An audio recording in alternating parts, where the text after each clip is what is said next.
Mangalam Shri Mahapani Swaha.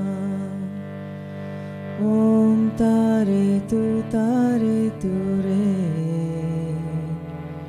Mangalam Shri Mahapani Swaha. Om Tare Tu Re. Mangalam Shri Mahapani Swaha. Om Tare Tu Re. Mangalam Shri Mahapani Swaha. Hello, everyone. This is the Lama Life live stream event of Lama Tsultrim Allione. I'm Drimé, and I'm always happy to open this event and welcome you all. Today, we are so fortunate to have a special guest, Dr. Elissa Epel. Elissa is an international expert on stress, well-being, and optimal aging, and a best-selling author of The Telomere Effect, and now The Stress Prescription. She is a professor in the Department of Psychiatry and Behavioral Sciences at the University of California, San Francisco, where she is vice chair of psychology and directs the UCSF Aging Metabolism Emotions Center. She studies how psychosocial and behavioral factors, such as meditation and positive stress, can slow aging and focuses on climate wellness. We hope you are all doing well today. And so it would be nice if you say hello in the chat and share where you are joining us from, so that Lama Tsultrim, our special guest, and we all get to know how connected we really are from all over the world.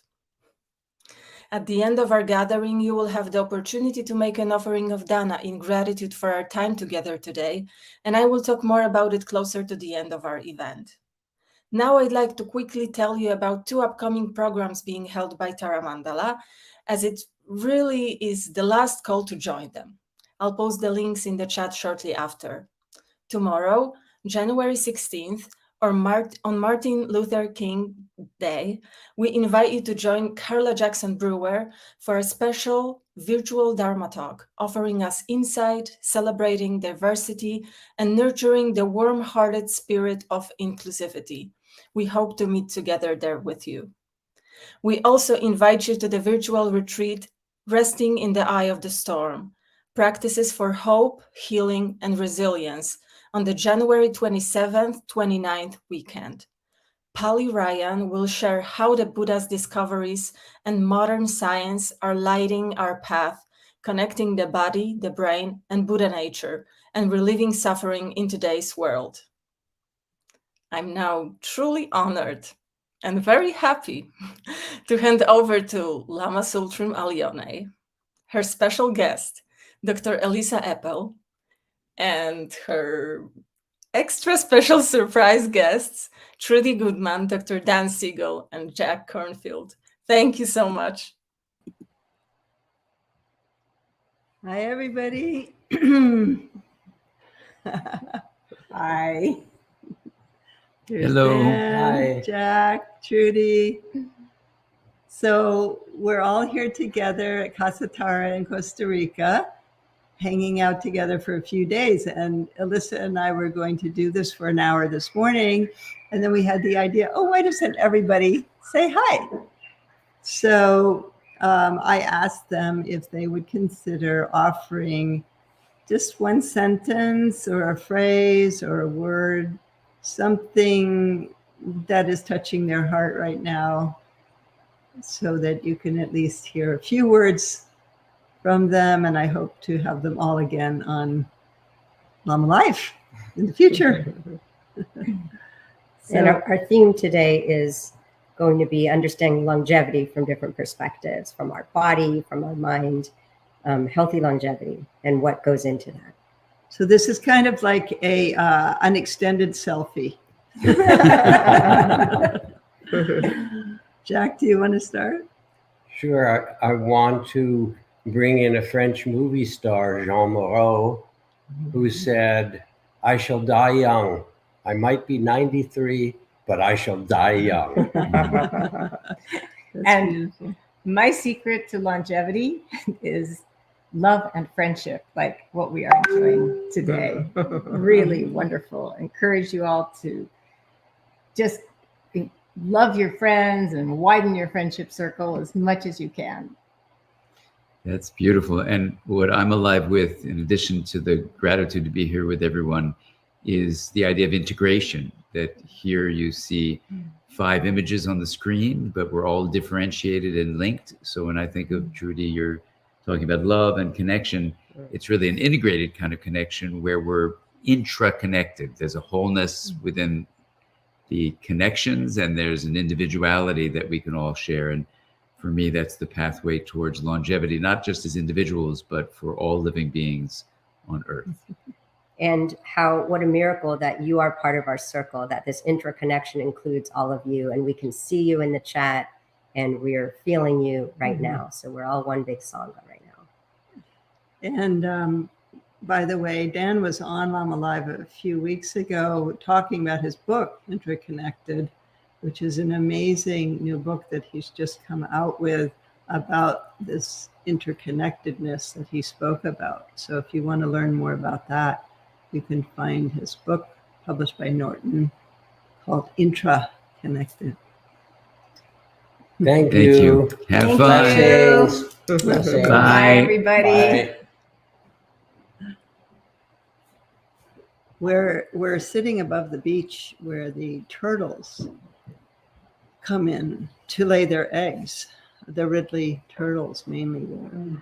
Some leatherbacks, but mainly the Ridley turtles. And we just got news this morning that they have what they call it an Arribada, which means the turtles are now arriving right now down on this beach below us. And it's the largest turtle egg laying beach in the world. And it felt very special to me that beach is here. Like, why here? Why did they come here? So it's really like a power place here.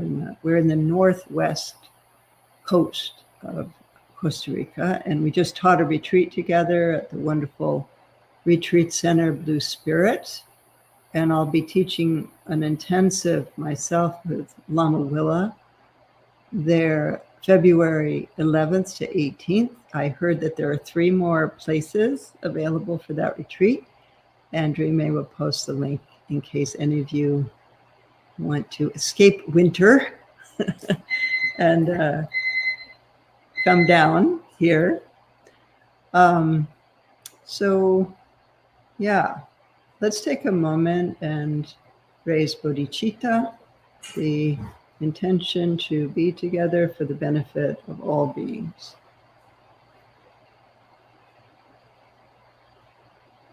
Heartfelt intention.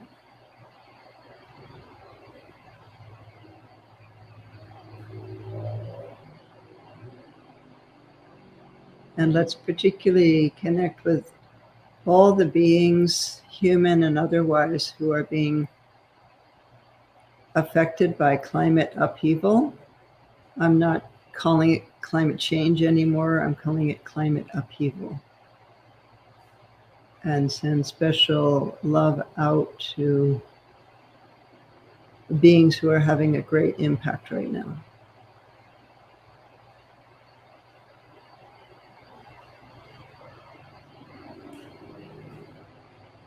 Thank you. So I'll lead a little meditation to begin, and then Elissa and I will have a conversation talking about her fabulous new book, The Stress Prescription. And that's those colors indicate different levels of stress. So wherever you are, take a moment, settle in your seat. Yeah, I like that nice long breath you took, Elissa. That's always a good way to begin, with a nice exhalation. Yeah. And you can either have your eyes open or closed, whatever's comfortable for you. The Buddha actually sat with his eyes facing down, the downward gaze, but not closed. So that's how I usually sit. Eyes are unfocused, relaxed. The muscles behind the eyes are relaxed.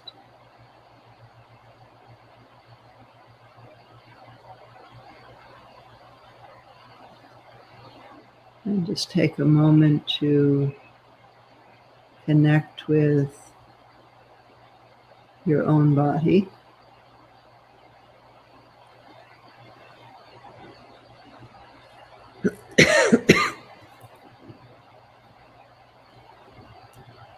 And the other beings that are near you or with you.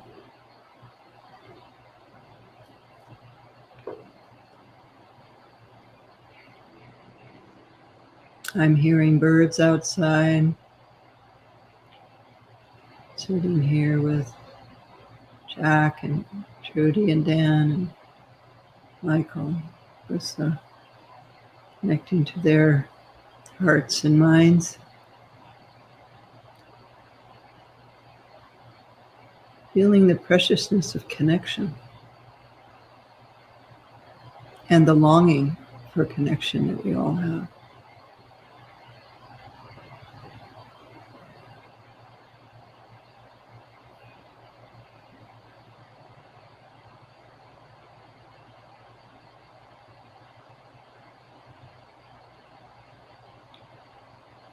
Widening of your awareness.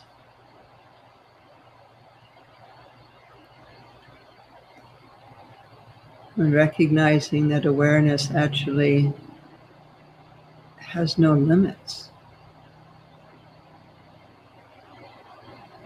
It has no center or edge.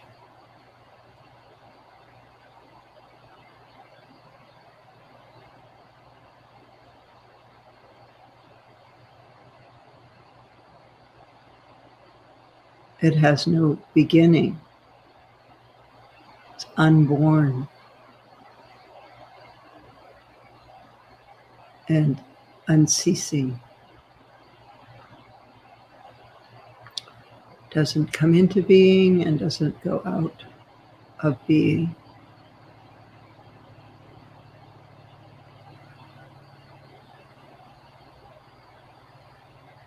Connecting to that vastness, vast, open, interconnected awareness that draws the turtles to this place. It's that knowing that brings them back after 15 years from when they're born to when they return. That knowing is in all of us.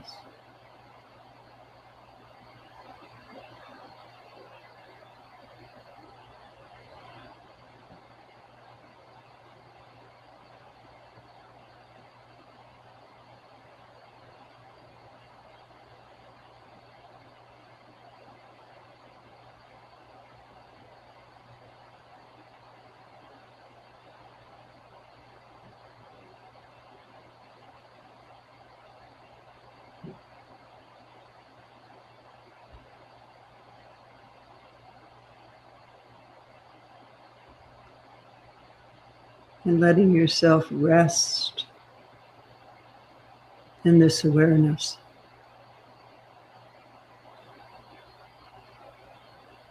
Just rest.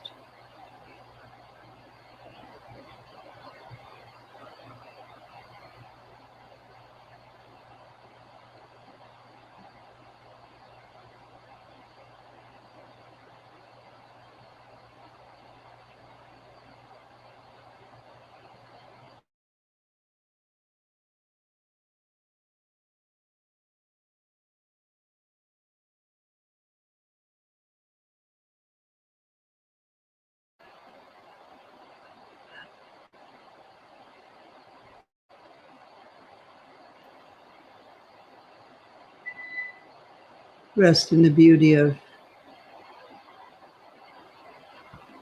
love. It's centered in our physical body and our heart chakra.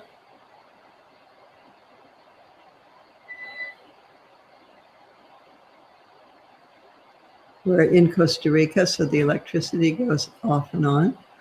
So you hear some sounds, that's what's happening. That's also part of the vastness. It's not separate.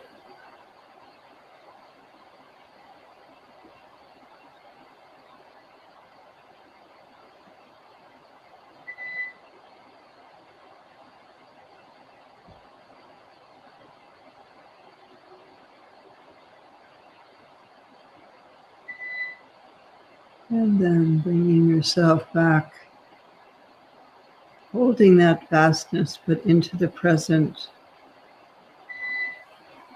place that you're sitting, your own body.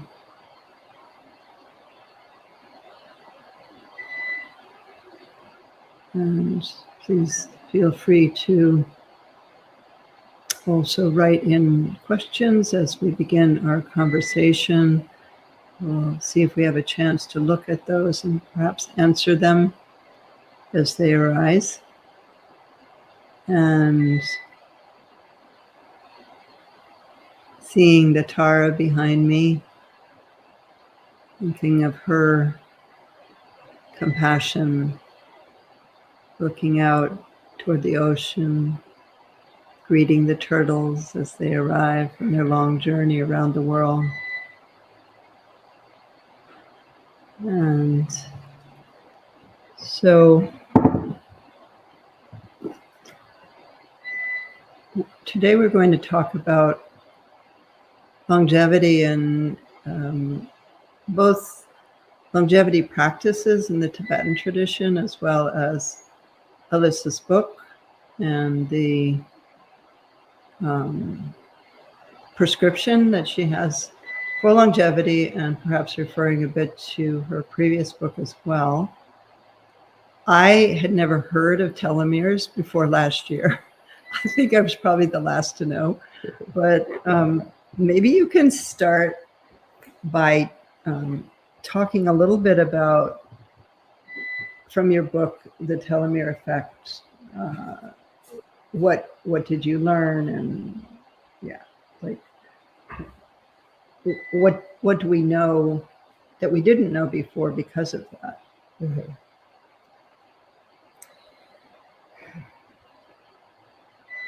Thank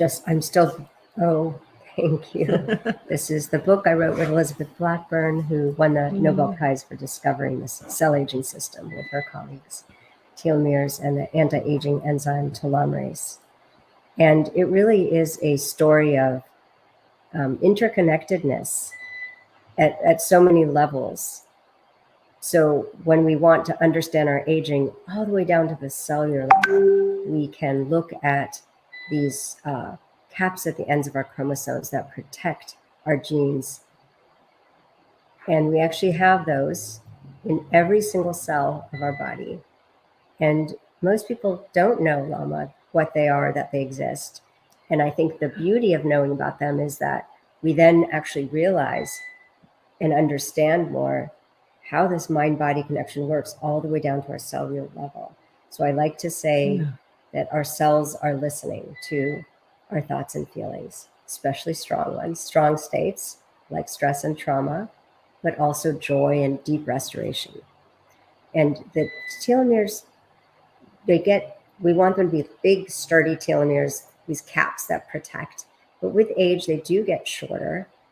And the beauty is that, unlike genes, which we can't change, the telomeres are malleable, elastic. They get remodeled. So this enzyme, anti-aging enzyme, can actually go up and down. That's partly under our control, and rebuild the telomere and lengthen it, and make it stronger. And so we've been studying both the enzyme, telomerase, as well as telomeres in different health conditions, in lots of populations across the world in different studies. to understand what do we humans do that speeds up our aging and slows it down.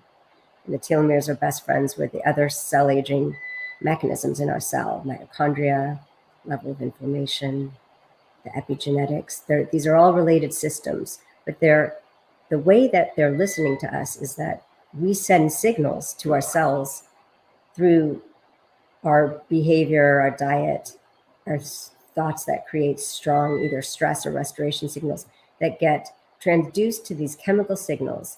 And so it's, comes down to stress in the cell, inflammation, oxidative stress, cortisol. And we can control these and create a positive, healthy, restorative cellular environment with our behaviors. So how does your new book relate to that book? So this first book with Elizabeth, we talked about from the very basic science of understanding how a cell ages to our human behavior, to our social environment, to nutrition, and really to even understanding how neighborhoods, quality of neighborhoods, beautiful neighborhoods are associated with our telomeres.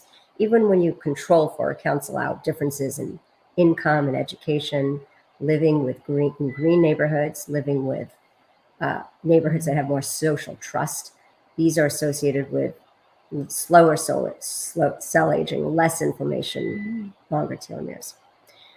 What I think is with me right now is your initial remembering to us or blessing was, let's think about this climate disruption, climate upheaval that we're all living in. Mm.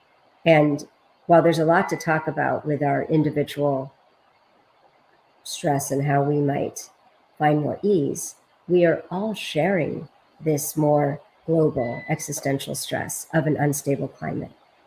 And right now, I'm from San Francisco. Right now, my family's and my community is dealing with floods and rain on, these atmospheric rivers that are so intense that have never happened. And our dogs can't go out some days to have their freedom to move and play. And it will pass temporarily, and it will move on to some other place in some other form, but we're all sharing this unstable environment and volatile uncertainty. Mm. We've always had this level of irreducible uncertainty. We can't know the future, but now it's big events, sudden events. Mm. So how do we mentally prepare for this world? How do we hold our body? What do we cultivate? It feels to me like we need to have a new world mindset and a new way of holding ourselves to withstand this more of a chaotic and traumatic social environment and an ecological environment that we are wanting to heal and be in and live our best life. Mm-hmm. So what are some of the things that you've discovered through your research that actually help with this whole thing? I have learned so much from the elders, from Dharma teachers, from history, as much as from research on stress, about how we can hold ourselves, how we can live out our purpose with our short time here to try to help this world in a way that we know we will never see our effects. It's not the same type of cause and effect that we're used to, where we feel some control. And yet it is all about this ability to hold ourselves calm inside. And as I just gave a talk on climate with Stefan Richthofen, and he summed it up in kind of one movement, which is we're feeling like this. When things happen, when we're feeling such grief and distress, we're doing this with our minds, and we're feeling the distress, and that is working against us. And so the more we can actually maintain some equanimity. As the windstorms were happening just now, Trudy and I were sitting out and it was just thunderous, and I thought, what's going to happen? My tendency is to brace up and to try to see the future. And my wiser response was the opposite. It was to breathe slower, to find more grounding and equanimity when this natural world is, acting up. When things outside of our control are happening, we want to time travel and control. But the more we can lean back and ground ourselves, that's how we can be of help with wiser, thoughtful, reflective actions. That's interesting. When you did this, I was thinking of newborn babies and the startle response, where they go like that. Mm-hmm. That in a way we're in the startle response. So what would you say is if you were to say that one factor that, if there was just one, and I'll ask you for some others afterwards, but what is the chief factor in longevity? Ooh, that's a really good hard question. Or the top one. Is Yeah. there one? I'm going to go with the top 5 hits. Okay. So let's just put genetics to the side, since we don't control them, and they do have their influence, especially in any reasons we might die before midlife. Those are usually genetic reasons. But the rest of the genetics, they play out so much depending on us, how we live each day, our lifestyle, our mindset, our level of stress.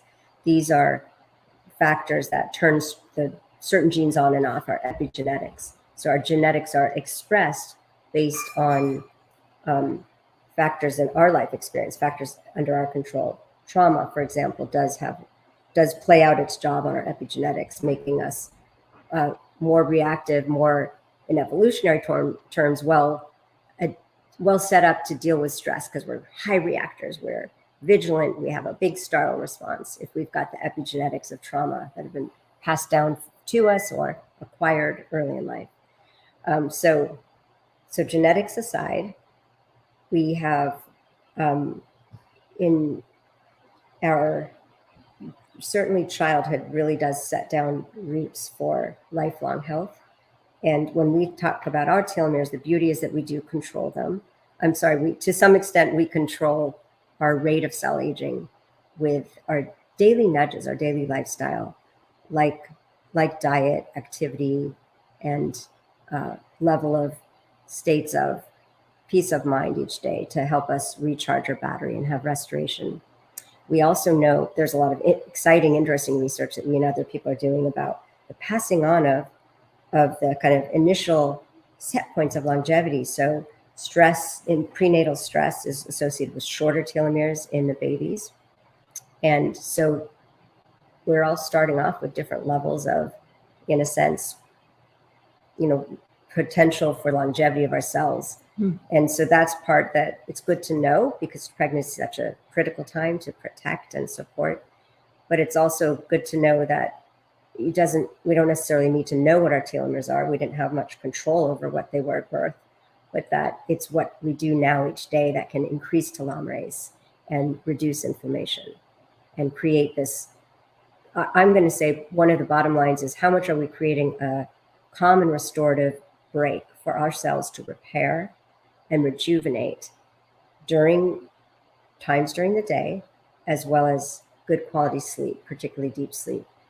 We think those are as important as health behaviors. So often we focus so much, when we focus on longevity, on what's the biohack, what can we do that's dramatic and that can slow our aging. But then we forget this whole mind-body complex is so responsive and sensitive to love, relationships, mind-body states of ease.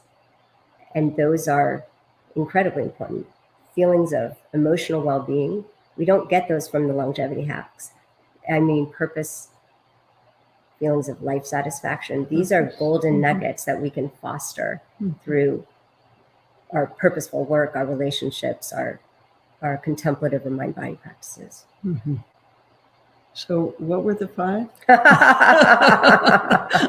Yeah. So let's say one is diet. Yes, and as a shortcut, I will say the Mediterranean diet. There are superfoods, and there are importances in understanding macronutrients and fiber, but really the studies on longevity point to the Mediterranean diet as a way associated with longer telomeres, with lower inflammation, lower oxidative stress. It is a healthy diet, and of course there's tailoring that people need to do. So what's good for the heart and what's good for the brain is good for cell aging. So to answer your question, of course we need activity. So activity, does that mean exercise? Yes. So nutrition we covered. The big one that I think people don't value enough is understanding stress, but also restorative states. In terms of activity, it's probably close to the top of the list of having a healthy balance of some aerobic activity, but not overtraining. I think there's in an anti-aging field, there's a tendency toward overtraining and pushing ourselves too much, and that's just simply causes the opposite. So walking, is that enough? Or vigorous walking, things that get our heart rate up are wonderful. And there's all sorts of different ways that we age that different types of exercise can help with. Of course, we want muscle strength. We need to start fighting the atrophy of how our muscles and our muscle stem cells start to wane naturally, after 50. I've noticed that. We have to. Oh, Lama, I saw you out surfing. You can't complain. You had better balance than any 20-year-old out there. Body surfing, the boogie birding. Yeah. So I want to talk about exercise for a minute. Yeah. We use it because we know it's important for cardiovascular health, but we can use exercise for stress fitness, for training and tuning up our nervous system. And so one chapter, the most surprising chapter in my book, talks about positive stress or hermetic stress as a method of stress reduction. And so this doesn't just mean going out there and challenging ourselves psychologically, socially, but also challenging our body in short, repeated bursts when it's manageable stress. And there are lots of exercises and activities that have that kind of burst. For quality. example, like tennis does. High intensity interval training is designed to have the very short-term burst and then recovery. And there is magic to that. And what we know with these lower organisms is that when they're exposed to very short, moderate bursts of stress, they live longer. They simply you can create worms, longevity worms, by heating them up just a bit, and you heat them up too much, and of course they die. And so there's a sensitive inflection point we all need to find when we're pushing ourselves to not overdo it and to allow ourselves the recovery. That's the most important part.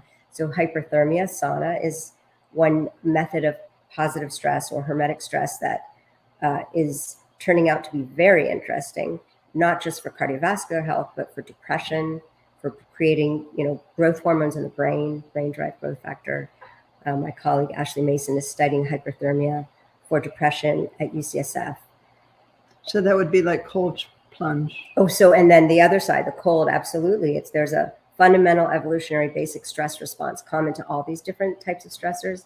They all have their own signatures, but there's also an underlying positive action they're doing to the cell that basically during recovery, the cell starts turning on the cleanup crew and the housekeeping and saying, wow, that was a big jolt of adrenaline. Now let's go clean up the damage. And they clean up better than where we started. So it's sort of like the cells are getting exercise. Yeah, that's right. Okay. They're getting exercise and they're getting stronger and more youthful, just like our muscles, just like our heart.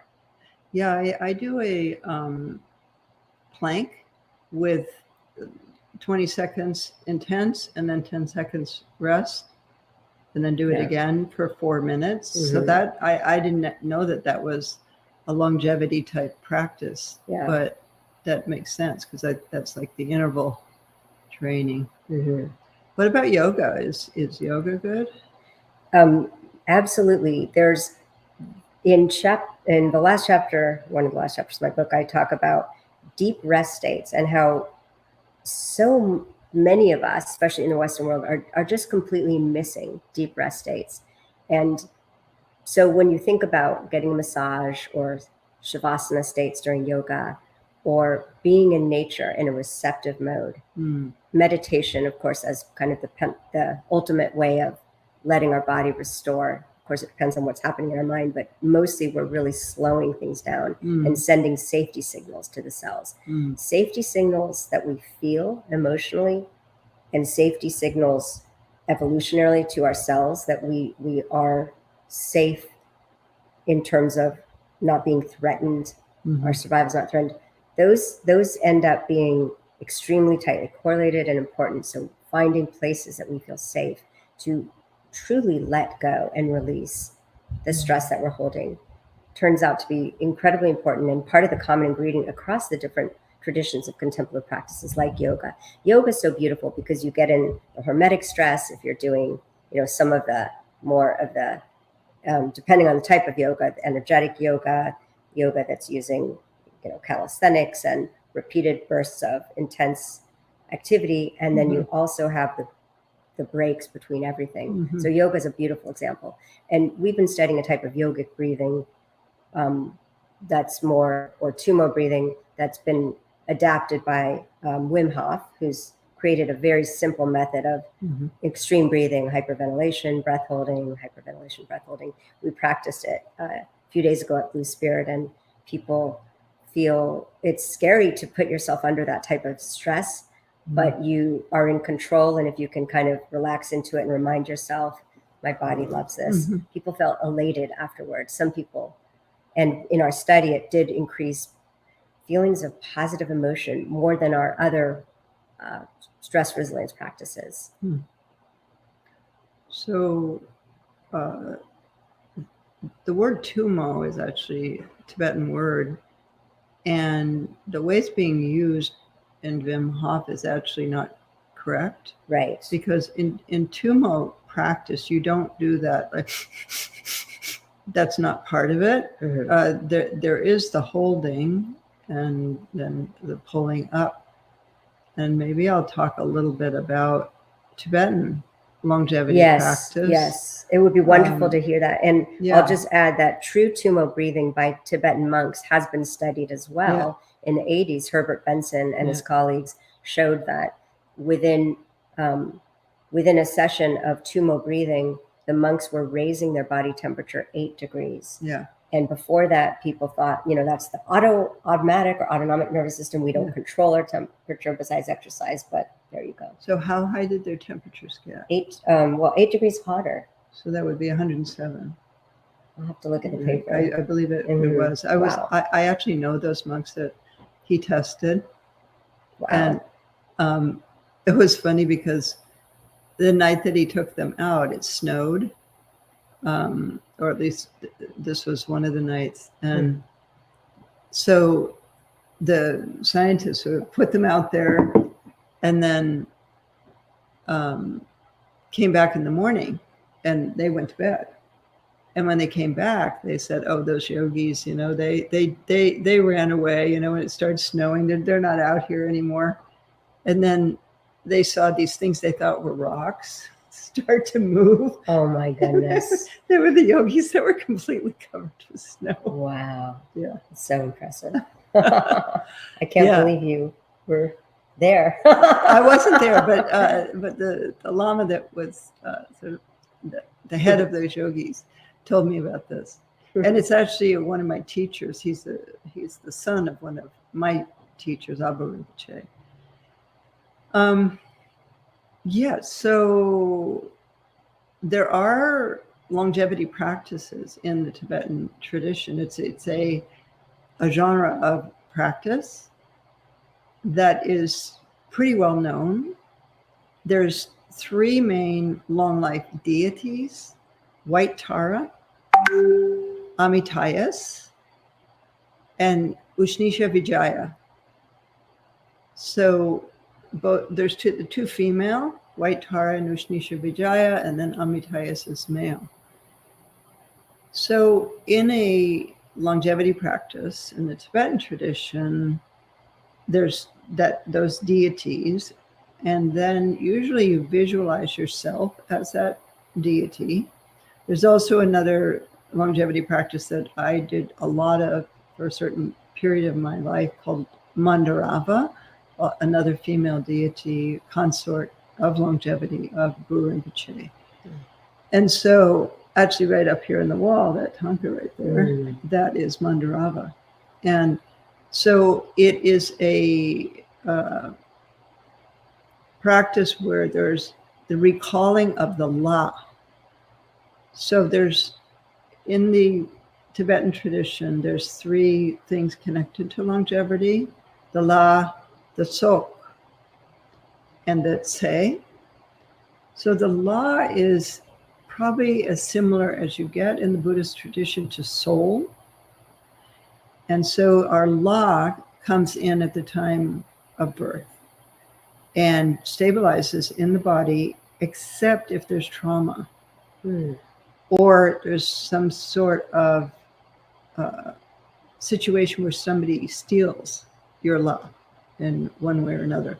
When somebody abuses a child, they are stealing their La.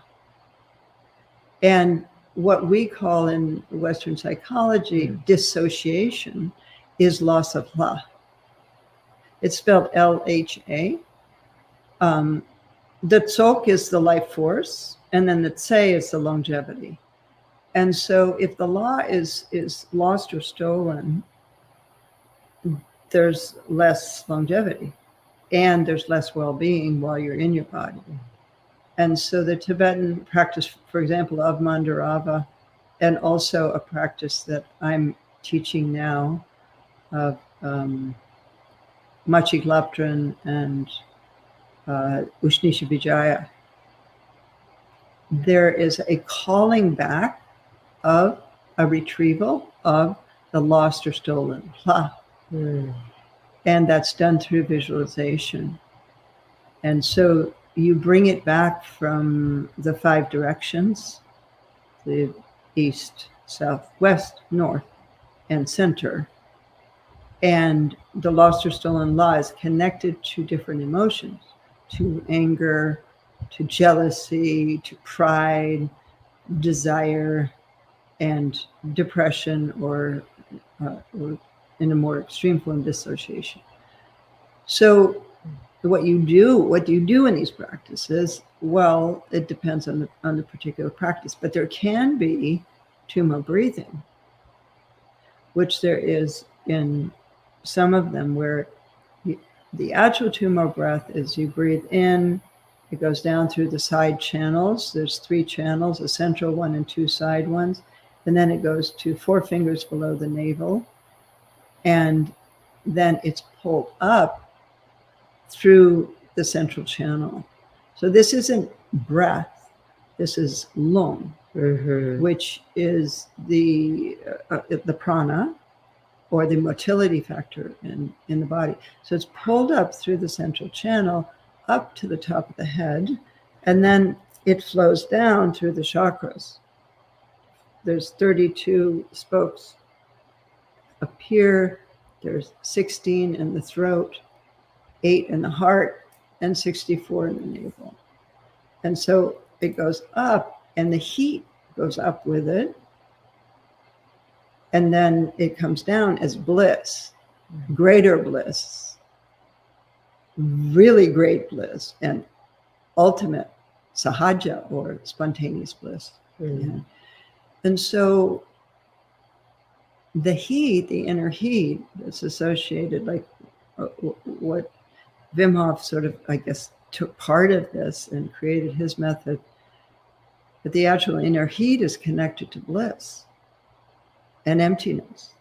And so as that bliss and emptiness descends through the chakras, having risen up through the central channel, which means you go into a state of non-duality as that happens, because the central channel is non-duality, as it goes through your body and then out through the subsidiary channels in your subtle body, the bliss and emptiness pervades your body as heat. And that's what's happening with those yogis who were sitting in the snow all night. Yes, right. Warming up. Yes, but it's kind of reduced to that. Mhm. But what's actually happening is this spreading of the subtle energy of bliss emptiness throughout the subtle body. And so heat was a byproduct of it, and it was very practical in Tibet because there was no central heating. Mhm. And I've been in Tibet in the winter, and there literally is no central heating. You just wear these huge kind of chubas, these big wool coats all the Wow. time. You see your breath in all the Mhm. rooms. So is this a common practice, or is this esoteric and just for monks? It's not common.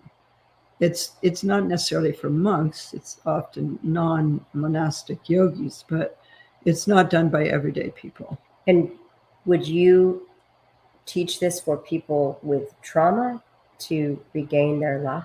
Yes, Okay. yes, that's Mhm. part of it. Mm-hmm. Yeah.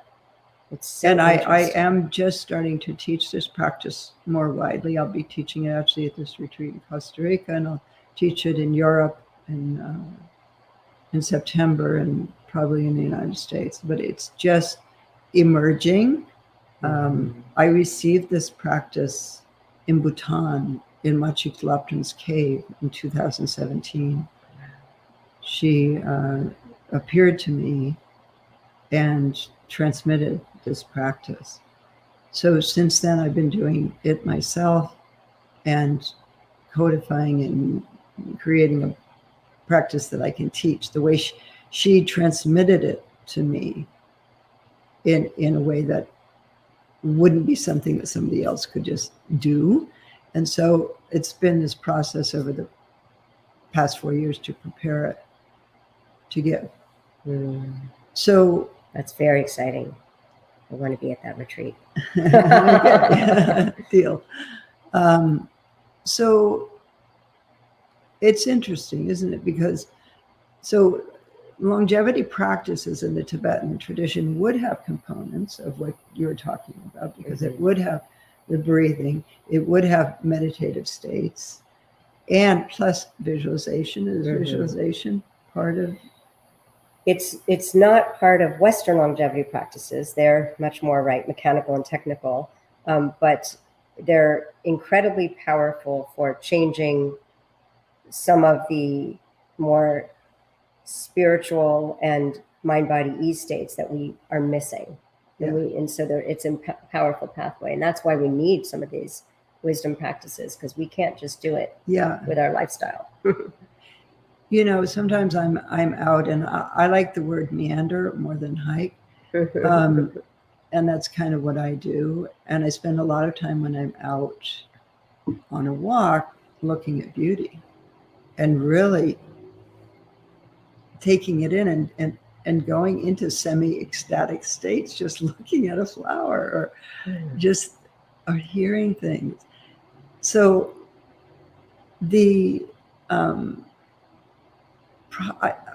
I'm out there doing, whatever I do. And then I see people like walking by me and they look so stressed. Like on the beach, because I walk on the beach every day in Encinitas, and they're walking really fast. They don't look at anybody, and they kind of keep looking at their watch, like, am I getting my heart rate up? And I mean, I guess that still helps, right? Well, they're missing the biggest healing factor around them, which is being immersed in nature, right? So they're focusing on some of these technicalities and specific goals, and they're missing out with the awe and wonder, which is incredibly powerful and resetting to the brain. Really? So there's been a lot of nature studies that are, I would say, when people learn about them, they're like, oh, that's why it feels so good. If you just let yourself get out of your head and plug into the sensory environment. Yeah. And the vastness, I mean, we're looking at an ocean horizon. We are wired to feel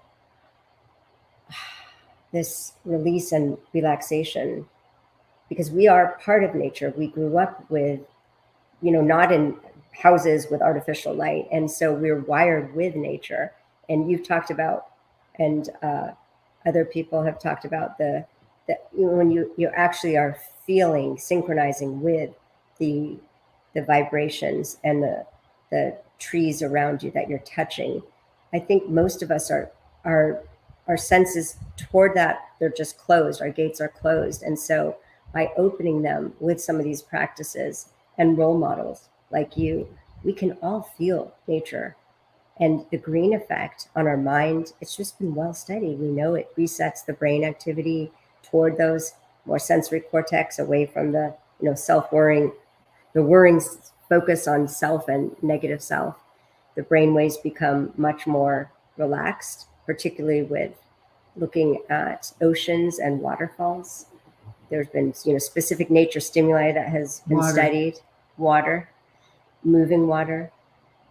And we have different personalities. And so, even there's some studies showing, that extroverts like the open expanses more, and they feel safe anywhere. And so, whereas the introverts actually tend to prefer more of the, cozy forest places that they don't feel so openly exposed. Really? So you call that the green effect? The green mind effect is something we can call it, and think about how that is a state of true. It can be flow, it could be outwardly focused, you could be walking, but it is a true state of relaxation. Whereas when we're just doing nothing, we might be scrolling, we might be in our head. That is where we spend so much of our time, but it's not relaxing and it's not restorative to our body. So the walking in forest reduces blood pressure, reduces cortisol. Like, we know the body's responding to these nature immersion experiences. So I imagine there's people out there listening who are not in nature. They don't maybe have much access to nature, maybe a city park or something like that. What can they do for the green effect in a city? Well, luckily, our mind is a simulative mind, and we experience things, vicariously and through imagery. So you can create the nature sensory experience that matters to you, that you love, bringing in leaves or nature objects, bringing in sound recordings, photos, having a plant, a wild plant in your city home, and being with it, noticing it, looking at it. Someone in the comments asked about grounding. That's a fascinating new literature, and the science is getting better and better on the idea of using bare skin, bare feet on the earth, and seeing how that has a grounding effect, not just in terms of relaxation, but it's actually a magnetic field. And I'll just say there's small but promising studies that we're going to understand the grounding effect of being in contact with earth very soon. Going back to these longevity practices, I'm so struck that in my Western world, stress and longevity are very tied up. Acute stress can be good for us. Chronic or toxic stress accelerates our aging, and trauma is a big player in that. It kind of causes, creates a little imprints that we live with. Not that we should focus on those, because it's the everyday well-being that we control and can help us ride living in a trauma body, a body that has trauma imprints.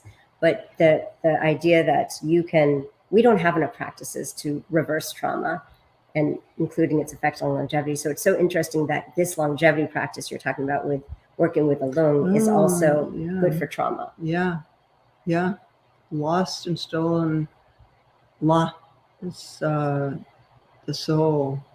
When a child is abused, then their la is stolen. And so that feeling of being out of your body and dissociated, that's loss of la. And the many shamanic traditions around the world have what's called soul retrieval practices. And this is a Tibetan version of that. And you call them back from the different directions in the Mandarava practice that this painting is that we have on the wall here, and I'll maybe take a photograph of it so Yes. people can see what I've been talking about, Mm. and we can put it up with the thread for this program. You use an arrow, and you take the arrow, and it's an arrow that has silk sort of scarves of the colors of the elements, and you circle it in the different directions, and then you place it on your head, this the sort of the feather end of the arrow, and then you imagine that lost or stolen awe goes back through the central channel into the heart, into a swirling sphere of rainbow light in your heart, which is considered, the heart is considered to be the seat of awareness in the body, not the brain. The brain is like our eyes or our ears. It's a sense. It's a sense. It's thinking. Mm-hmm. But the heart mind is here, and this is where the wisdom mind sits. And so you bring it back with the arrow, and then you place it on your head, and then visualize that it goes back into your heart. And so gradually, from all the directions, you bring it back, and then stabilize it within your heart. Beautiful. Well, one thing I'm noticing is that some of the, what we want to do is regain a connection with our body and ease, and bring the lung down, and reclaim our law. And among the range of practices and ways to do that, what's accessible to all of us now is getting at the unconscious stress that we carry by changing our breathing and turning on our awareness, our mindfulness, to just bring us to awareness of what we're carrying. And so that's a mindful check-in that I think everyone here listening knows and uses, but we can do it understanding that we're relieving and releasing some of the stress that we're not even aware of in this moment. I call that yellow mind. We just walk around, we're not necessarily coping with acute stress, but we're in our habitual mode, and we want to bring ourselves to this green mind. And so, or blue mind. So how do we actually, besides these check-ins that help rebalance us in the moment, with this awareness and reconnection of mind and body, how do we reprogram? How do we do deeper rewiring using our neuroplasticity? And so some of these practices that you're talking about, using ritual vision, feeding your demons is another example. These cause much more of a shift in a recalibration of our, I'm going to say, our level of, mind-body consciousness, the connectivity, so that we're recreating or regaining our law. I love that because I do feel like it's nice to have a word for it. Yeah, that these, we can talk about these hidden scars, hidden imprints, these weights that we carry. And so we have the brief check-ins that we absolutely need, and then we have these more, I'm going to say esoteric, because we need guidance, these practices where we can really go deep and rewire.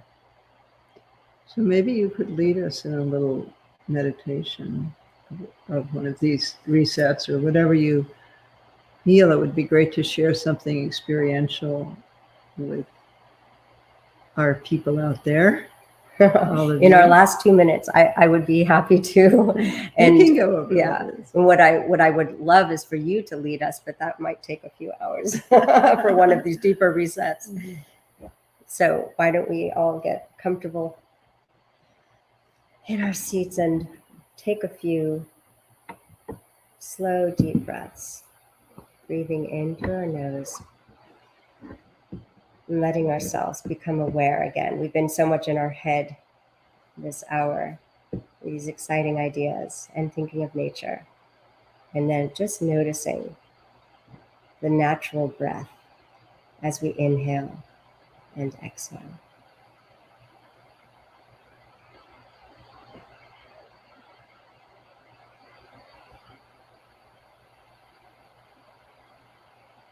You might just put your hands on your body to feel that quality of breath, the natural flow that this body has gotten accustomed to.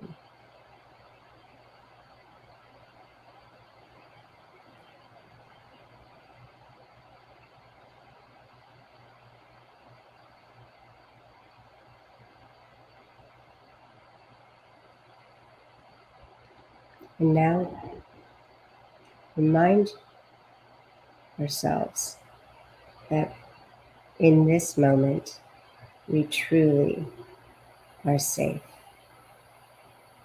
We can let go of some of this tension from carrying or even unconscious lived experience. We can let go some of this extra baggage right now.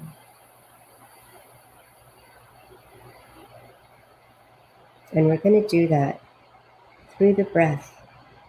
The body, the mind listens to the body. We're going to slow our breathing to 5 seconds for inhale and 5 for exhalation. This is the sweet spot of turning on our relaxation response, our vagus. So count in your own head, starting with an inhale. And slow, gentle exhalation.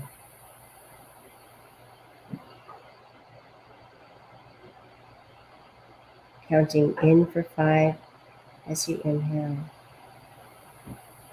And out for a slow 5 as you exhale.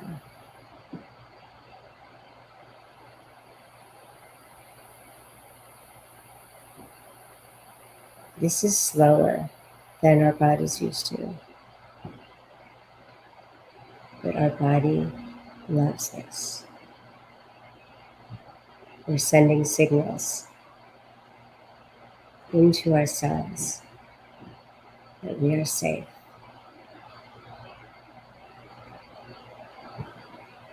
This is a good time to restore and rejuvenate.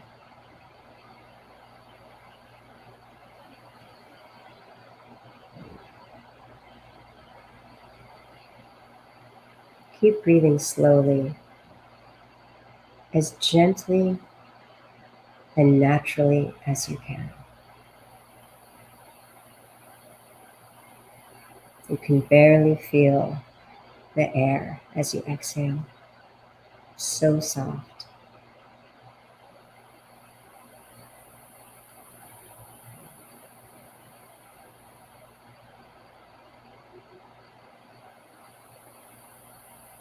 Now you might open your eyes and let your body remember this slow way of being. And when Lama Live ends, you might slowly move to your next state of being with this deep feeling of restoration. My cells are doing housekeeping today. There's no need to rush. Thank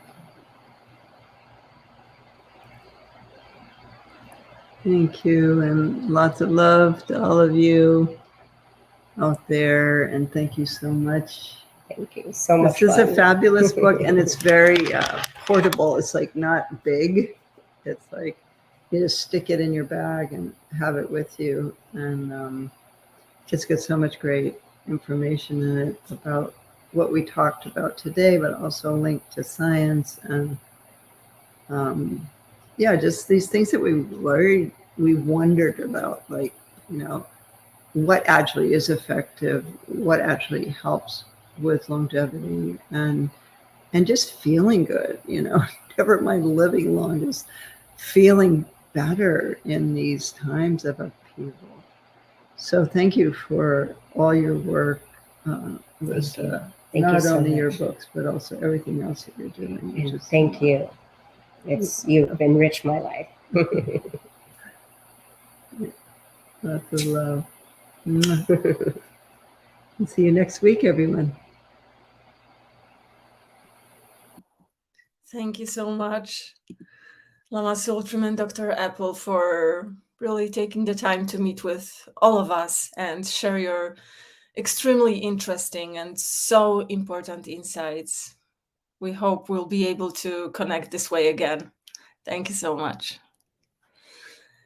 And thank you to each and every one of you for joining us today. And may we always remember how best to take care of ourselves and know how to apply this in our lives. Now I'd like to remind you that you can make a Dana offering in gratitude for our time together today. And I hope you noticed the PayPal link I posted in the chat. Dana is a Pali word meaning generosity. And as one of the 6 paramitas or perfections, the practice of generosity is an integral part of the Buddhist path. Thank you, everyone. May we meet again and again on the path, and may all beings benefit everywhere. Thank you. Om tare tu re, Mangalam Shri Mahapani Swaha. Om tare tu re, Mangalam Shri Mahapani Swaha. Om tare tu re, Mangalam Shri Mahapani Swaha. Om tare tu